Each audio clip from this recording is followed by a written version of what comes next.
Hi guys. Welcome back to CRYPTID'S Den. I'll be honest. It's been a little quiet around here lately. Fewer comments, fewer voices, and I miss hearing from you. This space has always felt like a conversation, not just a broadcast. So, if you're watching, I'd love for you to say hi, share where you're tuning in from, or just drop a thought below. And if you haven't yet, please consider subscribing. It helps the channel grow and reminds me that you're still out there, listening. Now let's get into it.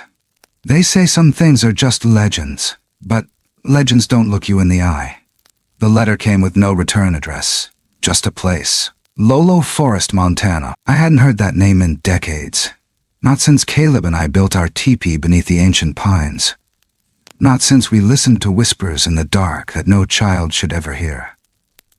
I thought I'd buried that part of my life, until I met Nagual again. He's not a myth. He's not a monster. He's grief in a body too large for silence. He shared with me food, memory, and a sorrow that didn't belong to any human. When Chief Merritt died, eyes fixed on the tree line, I knew this wasn't just about the past. Caleb might still be alive, or something close. Something watching. But the forest wasn't ours anymore. The hunters came with cameras and greed. Nagual died saving me, and whatever Caleb had become. They left with nothing. No body, no proof, but I have the truth. And I made a promise I intend to keep. Some things don't need to be proven. They just need someone who remembers. The letter showed up in a plain envelope. No return address, just my name. Ethan Crow, scrawled in thick black ink like someone had pressed too hard. Like the words were meant to bruise. Inside, a single sentence printed in bold, uneven type. He's dying. And the forest won't keep the secret much longer. No signature, no clue who sent it. But I didn't need one. I hadn't set foot in Montana in over 20 years. Not since Caleb vanished. We were kids back then. Me, the awkward boy from Missoula with a head full of comic books. And him, the wild-eyed Salish kid who swore the trees could talk if you listened right. But when he disappeared in Lolo Forest, I did exactly what they told me to do. Forget. Move on. Never go back. Now here I was, cutting through the old gravel road as clouds pressed low against the treetops, dragging the light out of the sky before sundown. My divorce papers still fresh in the glove box, a whole life behind me unraveling in silence. And yet this, somehow, felt heavier. Chief Merritt stood on the porch when I pulled up. He hadn't changed much, just a little smaller, like time had whittled him down instead of aging him. His eyes met mine like I'd never left, though I could feel the years settle in between us like dust in the air. "You came," he said, voice dry as pine bark. "You wrote the letter?" He shook his head once. "No. But I knew you'd come. The forest calls its own." That night, we sat on the back steps, no porch light, just the flicker of the cigarette he never lit. Just rolled between his fingers like a prayer he couldn't finish. He told me the old camp was still there. The teepee we used to play in, rotted poles, circle of stones, half swallowed by the woods. Said I ought to put it back up. Said it would be right. I didn't ask why. I didn't need to. My chest already ached with the weight of things I'd buried. Things I wasn't sure I believed in anymore, but couldn't quite shake. So I went. The forest was quieter than I remembered. Like it was listening. Waiting. The circle of stones was still there, moss-covered but unmistakable. I rebuilt the frame from saplings I cut myself, lashed them with twine. The canvas I brought didn't smell like smoke or childhood, but I stretched it over anyway. Then I sat down, waited. The air changed just past dusk. Not colder, just thicker, like something old had stirred awake. I felt it before I saw anything. Eyes in the dark, watching from behind the underbrush, just beyond where the firelight could reach. I kept still. My heart beat so loud I could feel it in my teeth. That's when Chief appeared, standing just inside the tree line like he'd been there all along. He crouched beside me, nodding toward the shadows. He's been watching, Since you arrived? Who? His eyes flicked toward the brush. Oh, the one Caleb met. Knockwall. The name hit like a memory I didn't remember having. Then I saw it. Huge. Tall enough that it had to duck under the low-hanging branches. Covered in coarse, shaggy hair the color of damp earth. Not a bear, not a man. Its face was long and old, like bark that had forgotten how to be tree. And its eyes, God, its eyes, looked straight into me, not through, into. It stepped forward. In its hand was something small, round, dark, blueberries, I think, fresh. It held them out to me like an offering, or maybe a test. My fingers moved before my brain did, and I took them. The thing didn't speak, didn't move, just watched me eat them. Then, slowly, like a child mimicking a grown-up, it reached behind its back and pulled something out of a pouch. A cookie. My cookie. The same kind I had packed that morning. I don't know how it got it.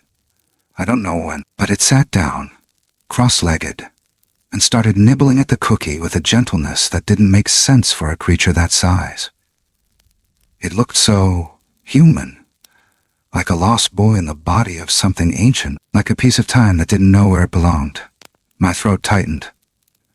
I thought of Caleb, the stories we made up as kids, the invisible friends, the secrets we whispered to the trees.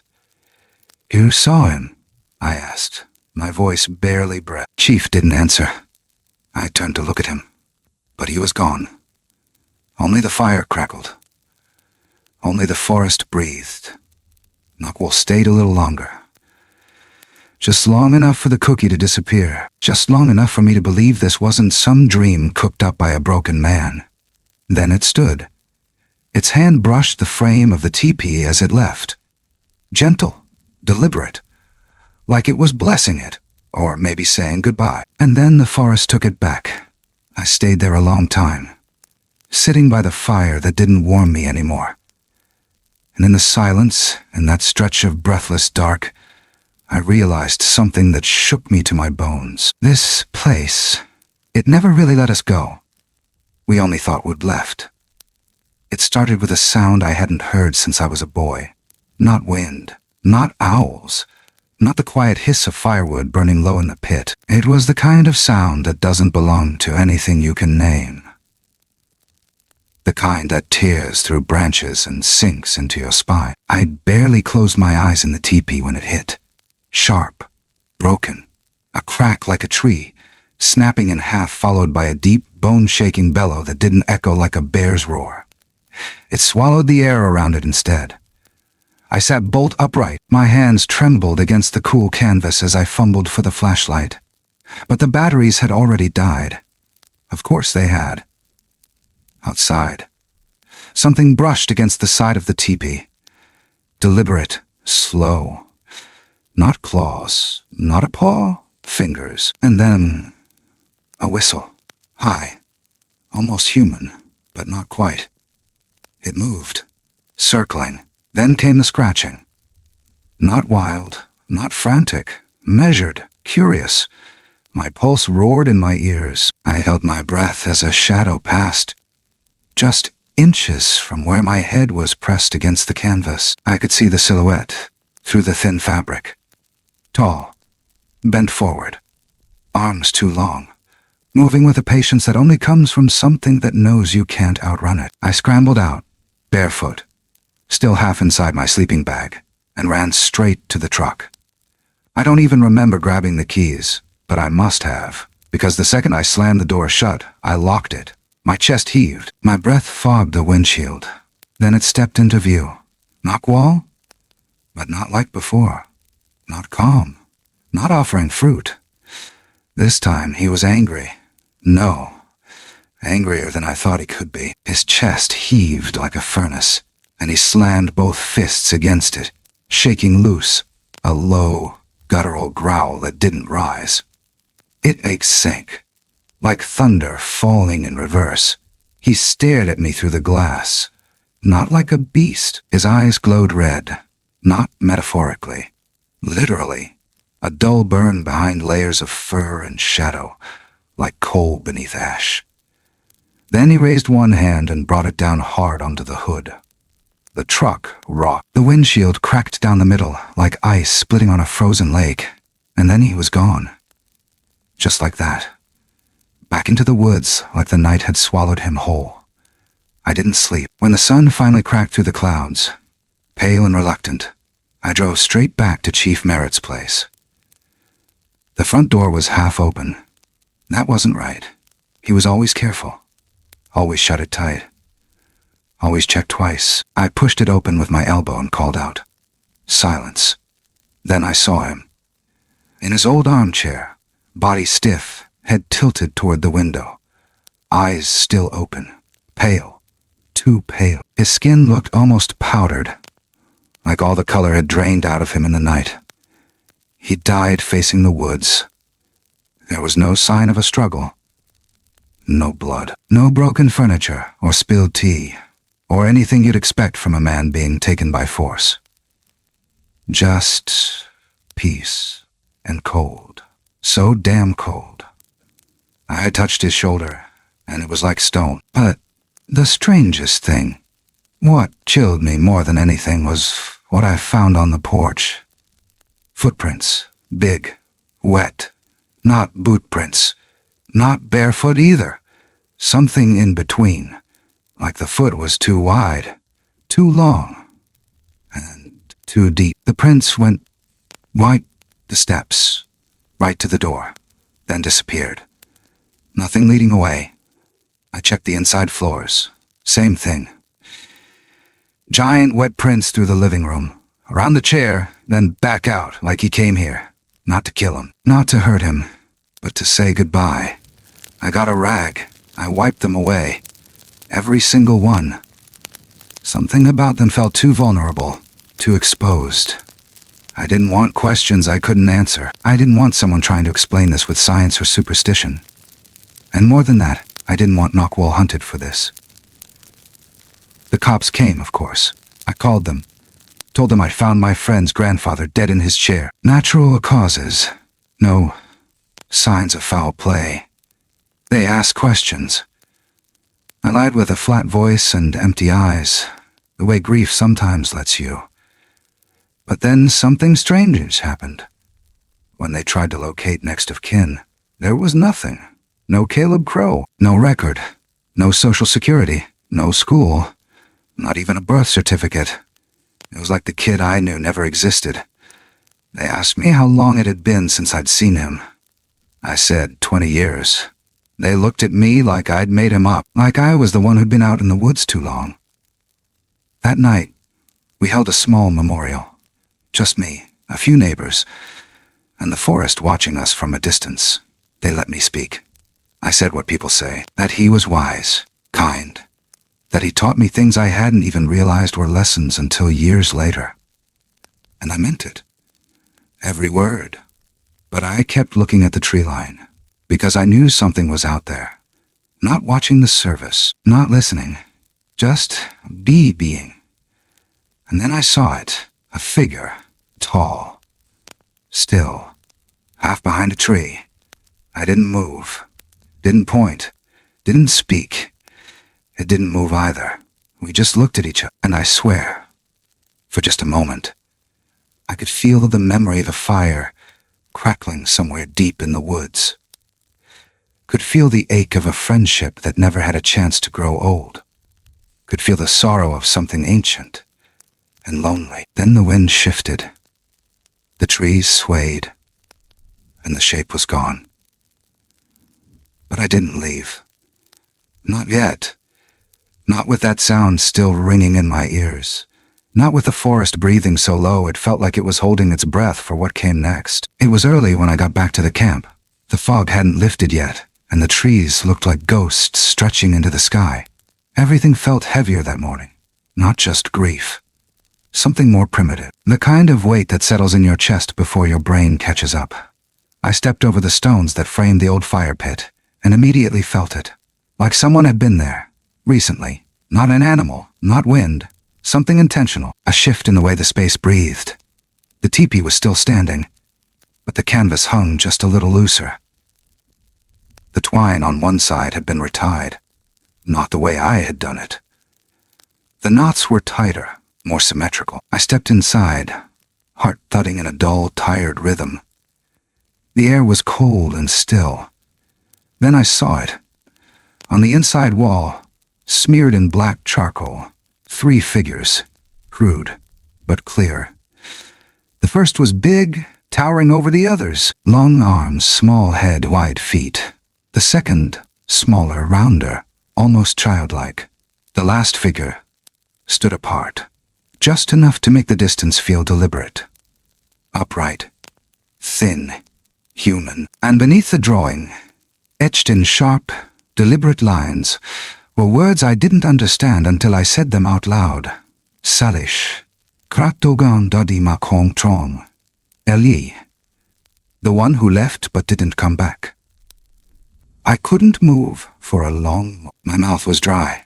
My pulse slowed like my body didn't know what to do next. I reached out and touched the charcoal. It smeared under my fingers, fresh. Someone had been here. Someone who remembered. I pulled the flap aside and stepped out, eyes sweeping the trees. Still no sound, no birds, no wind. Just the crackle of something invisible fraying at the edges of the world. That night, I dug through the old storage bins in Chief's house. I didn't know what I was looking for until I found it. A leather-bound notebook, thick with time. Pages yellowed, spine cracked, his handwriting, sharp, neat, the same way he carved wood. I sat under the porch light and started reading. He'd seen it when he was 11. That's what the first entry said. A massive figure near the creek bed at dusk. It didn't run, didn't hide, just stood there, watching. And Chief, just a boy back then, offered it food. A piece of bannock bread. The next day, it left a flower in the exact same spot. What followed was a series of quiet encounters. Offerings exchanged. A language of gesture and instinct. No words, just recognition. He wrote about Nukwal like you'd write about an old friend. Someone you loved but could never really explain to anyone else. He called him the one who waits in silence. And then the entries shifted. Years later, Caleb started sneaking off alone, disappearing for days. When he came back, he wouldn't speak, wouldn't eat, just drew symbols on sticks and buried them in the yard. Chief wrote about seeing Nukwal watching from the tree line. Not aggressive, not friendly, just waiting. He feared that Caleb was trying to cross over, not die. Just stop being human. That there were laws among them, rules, that no outsider could join unless chosen. And Caleb was trying to be chosen. The entries stopped suddenly. No explanation, no final thought, just blank pages. I closed the notebook and just sat there, cold biting into the back of my neck. I didn't sleep that night. I couldn't. Something in me had started pulling threads I hadn't touched in decades, and I wasn't ready for what unraveled. The next morning, I went walking. Same trail Caleb and I used to take as kids, over the ridge, down past the broken fence where the old shed used to stand, all the way to the stream where we built our first little dam with rocks and sticks. There in the mud, right at the water's edge, were footprints, but not Nukwal's. These were smaller, bare, human-shaped but wrong. The toes were longer, the arch too flat. Like the foot was halfway through forgetting what it meant to wear shoes, or stand in a crowd, or walk on pavement. I crouched beside them and ran my fingers along the edge. Still damp. Still warm. Caleb, he was here. I don't know how I knew, but I knew. The print matched nothing natural. No animal, no prank, and nothing from Chief's notebooks described anything like it except transition, if he was alive. And God help me, I believed he was. Then he wasn't the same, not anymore. I felt this ache rise up from somewhere low and heavy, like grief before the funeral. That strange space between knowing and not knowing. I wanted to scream his name into the trees. I wanted him to step out and say it was all some stupid test, that he was fine, just hiding, just trying to prove something. But the forest stayed silent, and that silence felt so damn full of meaning. I walked back in a daze, following nothing, not the trail, not instinct, just weight. Every branch looked like an old memory bending with age. Every breath felt like the air had been filtered through someone else's lungs. When I reached the teepee again, I stood at the edge and just stared. 3 figures. Still there. Still fresh. Still waiting. And for the first time since I returned to this place, I felt something I couldn't shake. He hadn't been lost.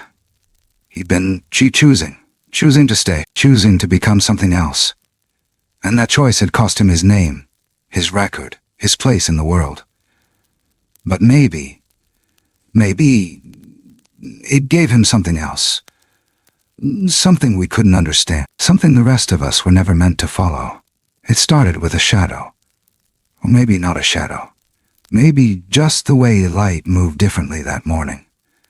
Like the sun was hesitating. I stepped out of the teepee to a cold that felt older than weather. And right there, hanging from a low pine branch at the edge of camp, was something I hadn't seen in 2 decades. Caleb's necklace. It wasn't a replica. It wasn't a coincidence. The same beads.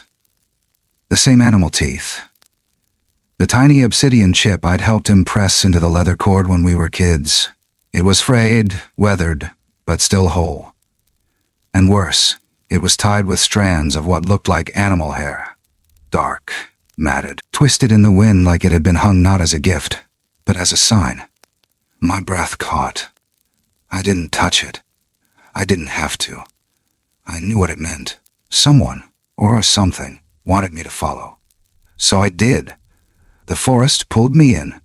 I didn't think, didn't track time. I just walked. Deeper than I'd ever dared go. The trees leaned in close, like they were whispering things I wasn't meant to hear. Bark peeled like old skin. The air grew warmer and wetter, thick with the stink of rot and fur and fire. And then I saw it. A clearing? No, more like a wound in the woods.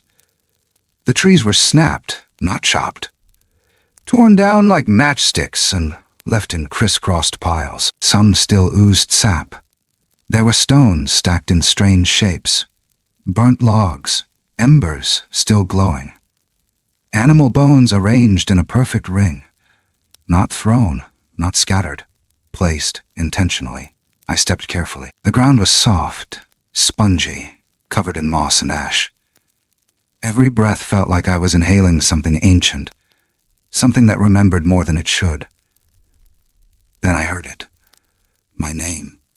But not quite.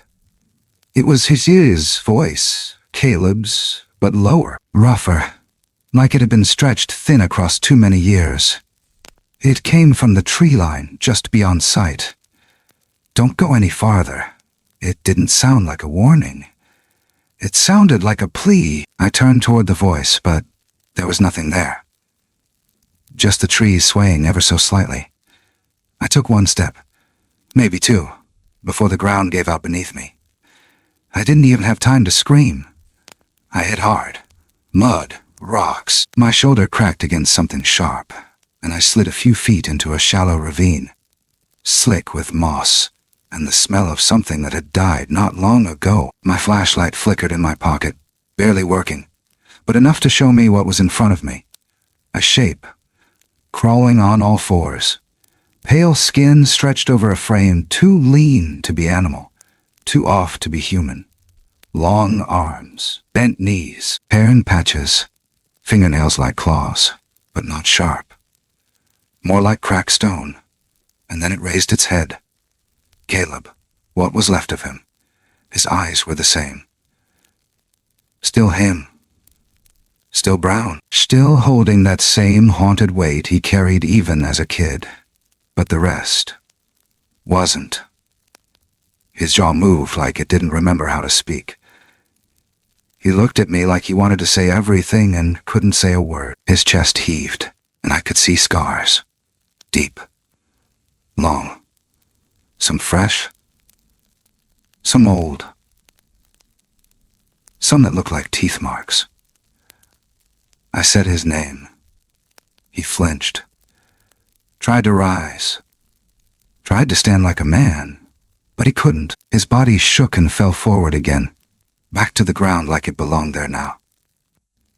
He stared at me, trembling, his mouth barely parting. Then he vanished, just turned and crawled into the dark like he'd never been there. I tried to follow but couldn't move, not from pain, though my shoulders screamed with every breath, but from something else. Some part of me understood. He wasn't running. He was choosing again, and whatever he was now, it didn't belong to this side of the line anymore. When I finally pulled myself out of that ravine, the sky had dimmed. The necklace still hung where I left it, untouched, swaying gently, as if the wind itself had paused to see what I'd do next. I didn't touch it. I just stood there, aching, dirty, and more hollow than I'd ever felt. There was no relief in knowing he was alive. Not really. It wasn't life in the way we understand it. It was transformation. Survival through surrender. A becoming that cost everything. That night, back at the teepee, I didn't light a fire. I sat in silence, listening to the trees creak, to distant thuds that weren't windfall, to the occasional rustle that didn't belong to deer or rabbit or fox. The woods weren't hiding anymore. They were awaiting. And so was I. I noticed the truck before I noticed the man. Old F-150, gray with rust curling around the wheels, parked just outside the main road into town. It didn't belong. Everything about it felt temporary. Too clean for the dust. Too quiet for a place like this. But he was already leaning against the hood by the time I stepped out of the general store, sipping from a thermos like he owned the road. He clocked me right away. "Your crow?" he said. Voice like sandpaper.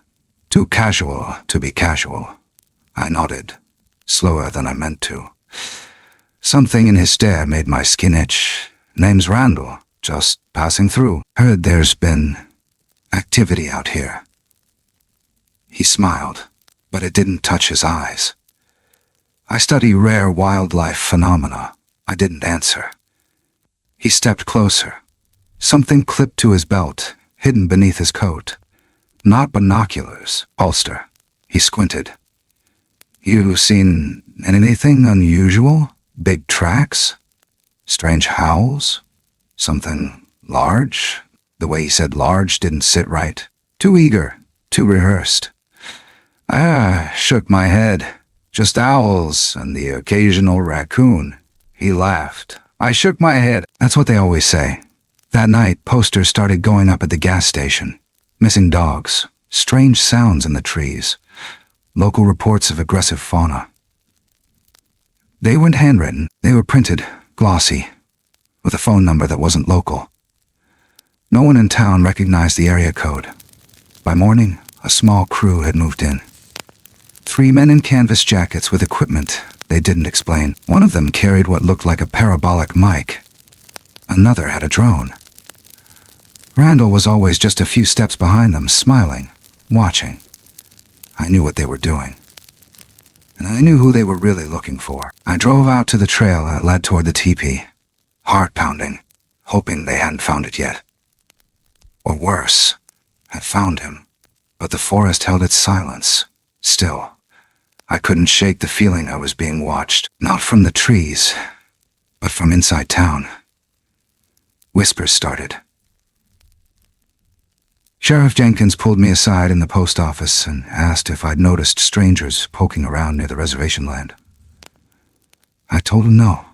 Lied again. He looked like he didn't believe me, but he let it go. For now, that night, I stayed in the cabin. Slept on the couch with the window cracked and a fire burning low. I kept the notebook close. Chief's journal, my only link to understanding what the hell any of this meant. I flipped back to the entries from the later years. The handwriting got shakier, less confident. One entry caught my eye. "They won't let another in." Not like Caleb. One was enough. Knockwall keeps them calm, but that peace doesn't come free. There's always a price. There were no dates after that. The next morning, I made my decision. I had to find Knockwall, not just to warn him, not just to check if he or Caleb were okay, but because something was shifting. The balance chief had written about. It was starting to collapse. On the edge of the old hunting road, I spotted fresh tire tracks, heavy treads, mud still wet. I followed them on foot. Half a mile in, I heard voices. They weren't trying to be quiet. Saw it up near the ridge last night. Big one. Bigger than expected. Might be two. I dropped low behind a downed log. Hardham, set the call station here. Try again at dusk. They moved deeper into the woods, but I stayed frozen, waiting. Once they were gone, I sprinted back the way I came. I couldn't risk leading them to the camp, to the clearing, to the line. That afternoon, I hiked straight into the trees, past the spot where I'd seen Caleb crawl back into the shadows, past the stones, past the broken saplings and strange symbols burned into bark. Then I saw them, two of them. Not Knockwall, different, same height, same bulk, but their posture was tense, less curious. Their breathing came sharp and heavy like a warning. One had scars down its side, burns maybe, or claw mark. The other bared its teeth, not in a snarl, but something colder. Disapproval. They didn't come closer. They didn't have to. I backed away slowly, kept my eyes low. I knew better than to run. The forest around them pulsed with energy. Like every branch, every leaf was waiting for me to make the wrong move. When I finally got back to the cabin, I collapsed onto the porch. Knockwall wasn't alone, and not all of them wanted peace. I don't know how long I sat there, just listening, feeling the wind pick up. The kind that smells like rain but never comes. The kind that carries weight. I thought about what Chief said. How Knockwall had once stood between both worlds. How he was the bridge. And how bridges can only hold so long before someone decides to burn them down.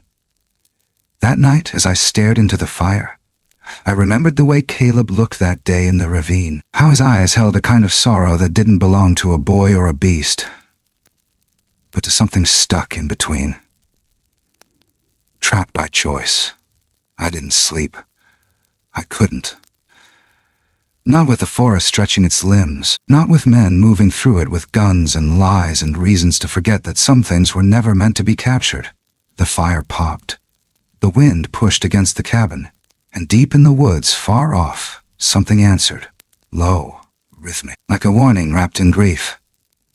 They came just before dawn. I heard the low rumble of engines long before I saw the lights. A convoy of black trucks winding up the service road. Slow and deliberate like a snake coiling through the trees. They brought rifles, night vision, satellite gear, radio squawking with static and coordinates. They moved in tight formation, speaking low and fast, like the woods were already listening. Some wore government patches, Fuse, FBI, some unmarked. Others looked like mercs, camo stretched tight over muscle, hands that twitched too easily near triggers. I counted 10. Maybe more. One of them carried a speaker system in a metal case, and I didn't understand what it was for until they set it up right in the center of the clearing. And then came the sound. It started as a low pulse, repetitive, rhythmic, like a deep breath played backward. Then it shifted, becoming something closer to a voice. Not quite language, but close enough to scrape the inside of your skull. It was meant to mimic. Meant to lure. I recognized the cadence. I'd heard it once years ago, when Caleb whispered to the trees like they might answer back. The air turned still. Not quiet. Still. Like the whole forest had clenched its jaw. I backed away, deeper into the tree line, heart hammering. I knew Knockwall was out there. I could feel it in the weight of the leaves, in the way the moss tensed under my feet. The call echoed again, louder now, vibrating through the roots like an old warning bell. Something stirred beyond the clearing, not loud, not rushed, just there. And then it stepped into the light, Knockwall. Taller than I remember. Shoulders squared. Breath slow. Measured. His fur was matted with dirt and sap. Patches torn like head already been fighting something we couldn't see. His eyes found the speaker first. Then the men. Then the guns. He didn't run. Didn't roar. He raised one massive hand. Not in threat. In warning. The shot cracked like dry bone. One of the mercs panicked. Or maybe he didn't. Maybe it was part of the plan. Knockwall staggered back, clutching his side. Blood soaked into the leaves, thick and dark like oil. He didn't cry out. Just exhaled. One long, low sound that made the trees bend slightly inward, like they mourned. And then, all hell broke loose. He charged. Not at them. At the speaker. Smashed it with one blow. Static howled. Sparks flew. The sound died mid-pulse, but the men kept firing. Muzzle flashes lit the clearing like strobe lights. Rounds tore into bark, ripped through air. Knockwall weaved, ducked, swung with arms like falling trees. One of the shooters screamed as he went down. His rib cage caved in like wet cardboard. Another was flung 15 feet and hit a pine trunk so hard the bark burst. Through the chaos, I saw something moving at the edge of the fight. A figure crawling.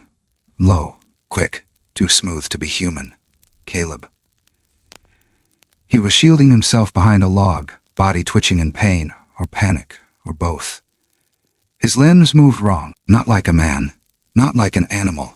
Something caught in between, and then Knockwall turned, bleeding heavily, barely standing, and stepped between him and the shooters.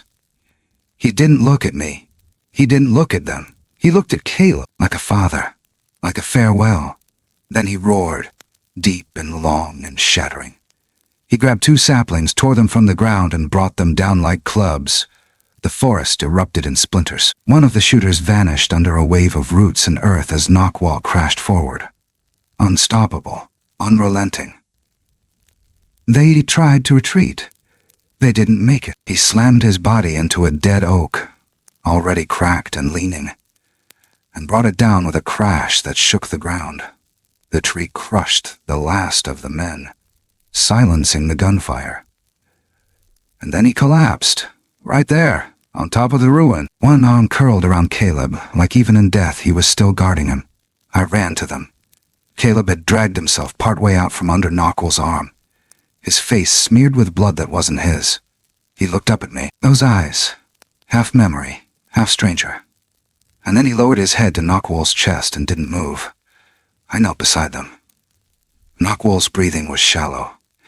Each inhale a tremor, each exhale slower than the last. His eyes fluttered open once more, found mine, and in them I saw nothing monstrous, only sadness, and something else, peace. He let out one final breath, and then everything went still again. Not quiet. Still, like the forest was holding its breath. Not in fear this time, but in mourning. I don't know how long I stayed there. Long enough for the birds to come back. Long enough for the first light to find us through the canopy. And when I finally stood, my hands were stained with dirt and blood and grief, and my heart beat differently. Slower, heavier, like it was no longer entirely mine.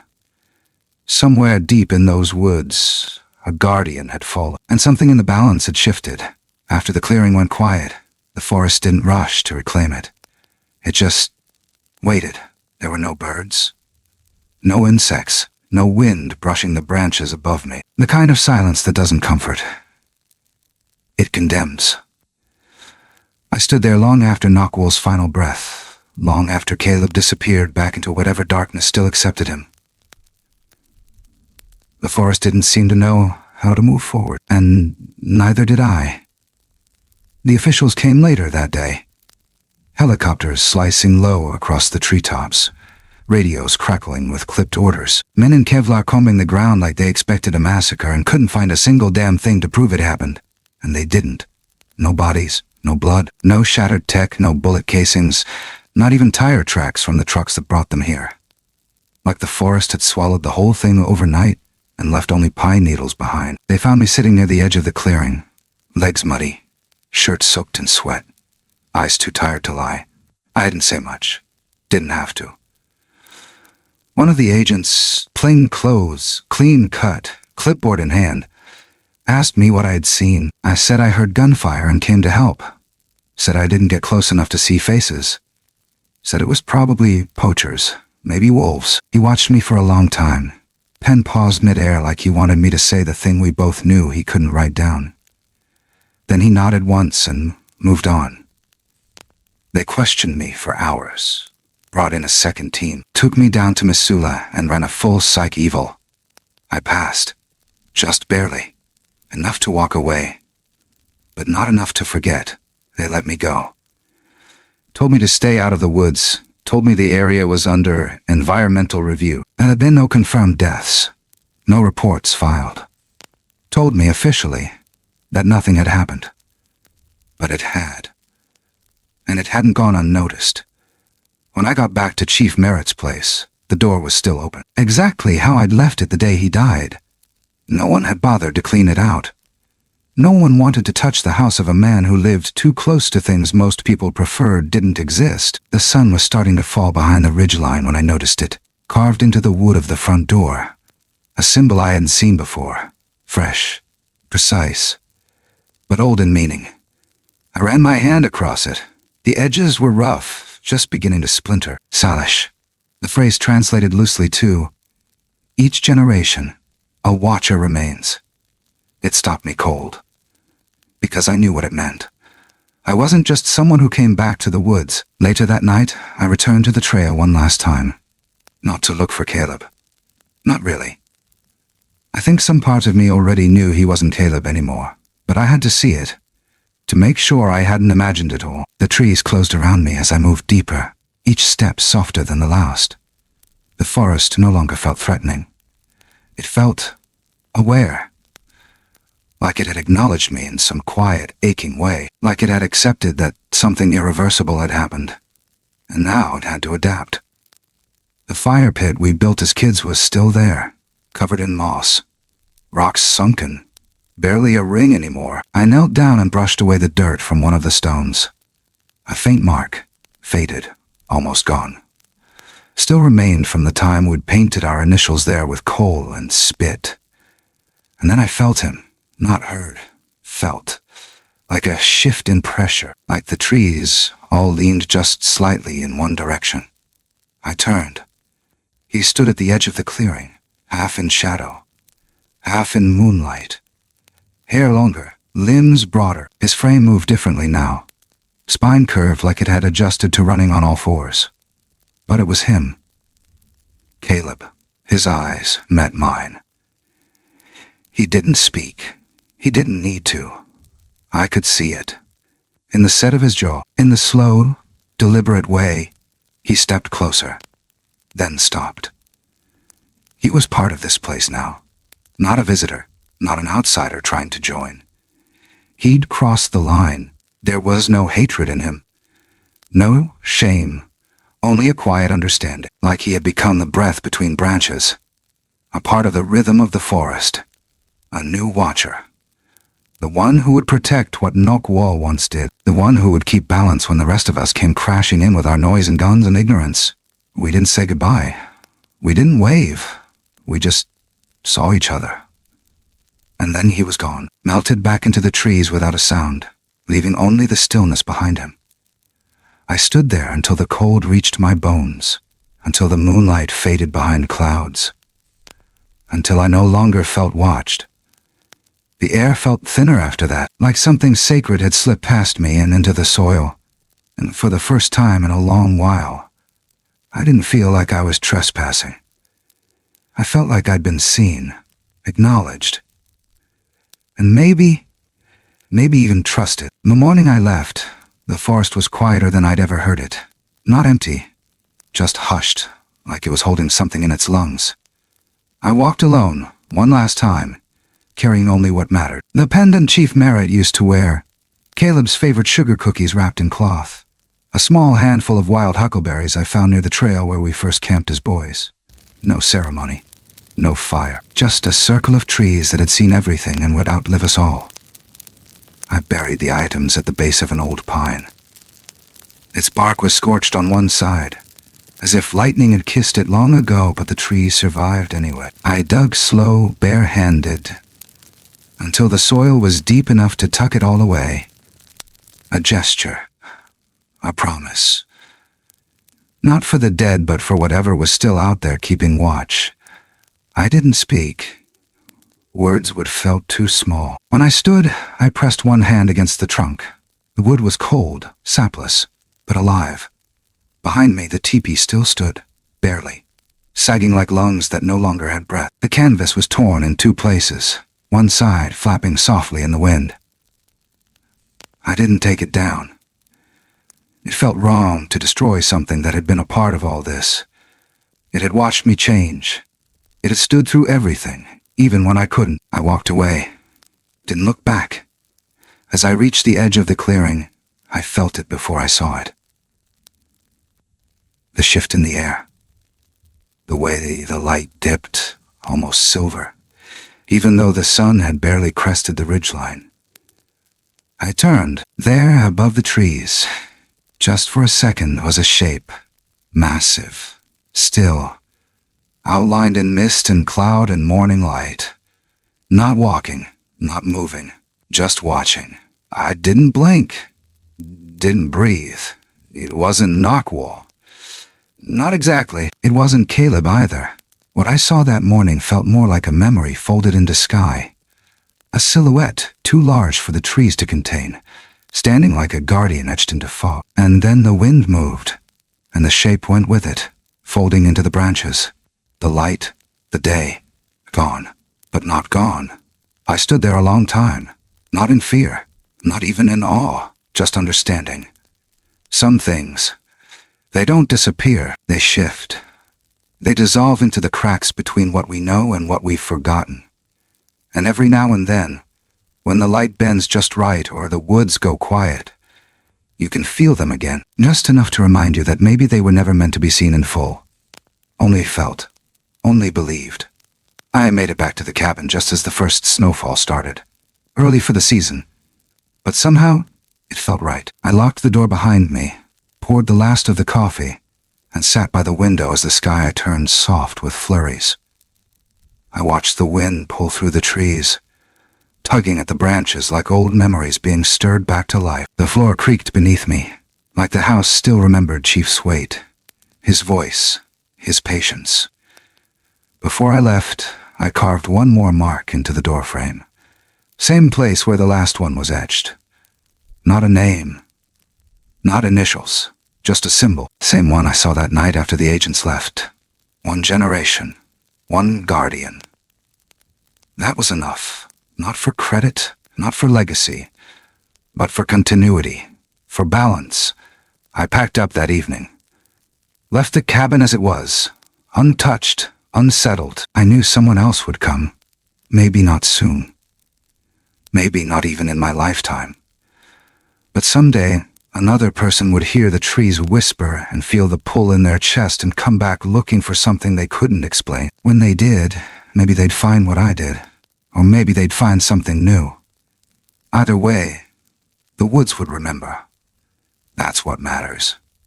It's not about proving what's real. It's not about capturing it or showing the world. Some truths don't ask to be seen. They ask to be kept, to be protected, to be believed in, even when belief is all you have left. As I crossed the county line, headlights painting the road gold and hollow, I said one last thing under my breath. Not to Knockwall, not to Caleb, to the forest.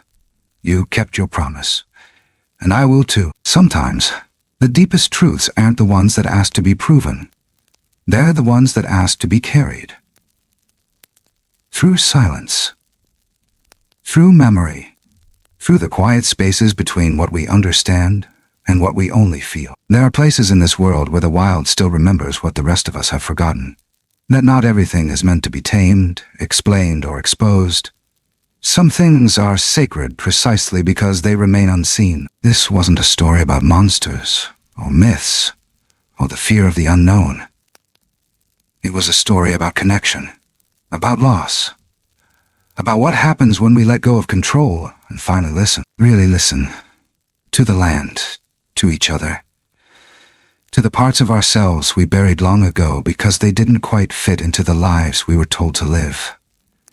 Because sometimes the real wilderness isn't out there. It's inside, in the aching quiet we carry when no one's looking, in the questions we don't ask out loud, in the promises we keep even when there's no one left to witness them.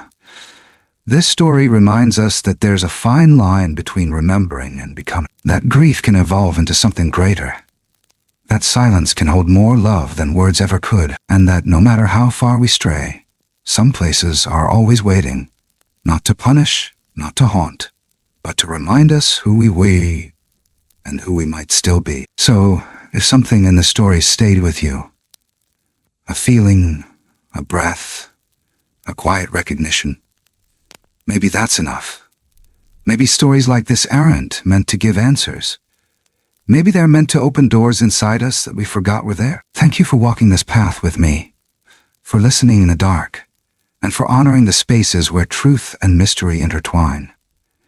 If this journey meant something to you, I'd love to hear it. Feel free to leave a comment below, share your thoughts, or let others know what moved you. And if you'd like to follow more stories like this, stories that whisper rather than shout, I invite you to like, subscribe, and stay connected. There's more out there than we think, and sometimes just believing is enough.